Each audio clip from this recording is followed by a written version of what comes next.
আপনার হাতে সময় কম, আপনাকে কাজে বাইরে বেরোতে হবে, কিন্তু রান্না হয়ে ওঠেনি, ভাবছেন কী করবেন? তাহলে এই সময় আমি আপনার জন্য নিয়ে চলে এসেছি খুব কম সময় এবং কম ঝামেলায় এই রেসিপি নিয়ে। আসুন আমি খুব কম সময়ে এই ডিম কষা রেসিপি আপনাকে দেখিয়ে দিই। প্রথমে ডিম ফুল বয়েল করে নেবেন প্রায় 8 থেকে 10 মিনিট। ডিমের খোসা ছাড়িয়ে সামান্য নুন মাখিয়ে রাখবেন। কড়াই গরম হয়ে গেলে সাদা তেল, সর্ষের তেল যাই হোক একটা দিয়ে দিন, আর তেলের মধ্যে দিয়ে দিন একটু হলুদ গুঁড়ো ও একটু কাশ্মীরি লঙ্কা গুঁড়ো। এই রেসিপিতে ডিম বেশ লাল লাল হলে দেখতে ও খেতে খুবই ভালো লাগে। 1 মিনিটের মতো ভেজে ডিমগুলো তুলে নিন।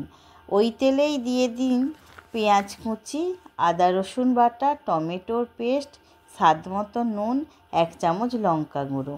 আমি হলুদ গুঁড়ো আর দিলাম না, কারণ ডিম ভাজার সময় দিয়ে দিয়েছিলাম বলে।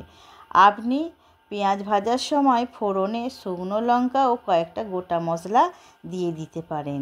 আমি এখানে ফোড়নটা পরে একটা হাতায় ভেজে মশলার মধ্যে তড়কা দিয়ে দিয়েছিলাম। মশলা হালকা কষিয়ে ডিমগুলো দিয়ে সামান্য জল দিয়ে দেবেন এবং ডিমের মধ্যে মশলা ঢোকার জন্য একটা ছুরি দিয়ে সামান্য কেটে কেটে দেবেন।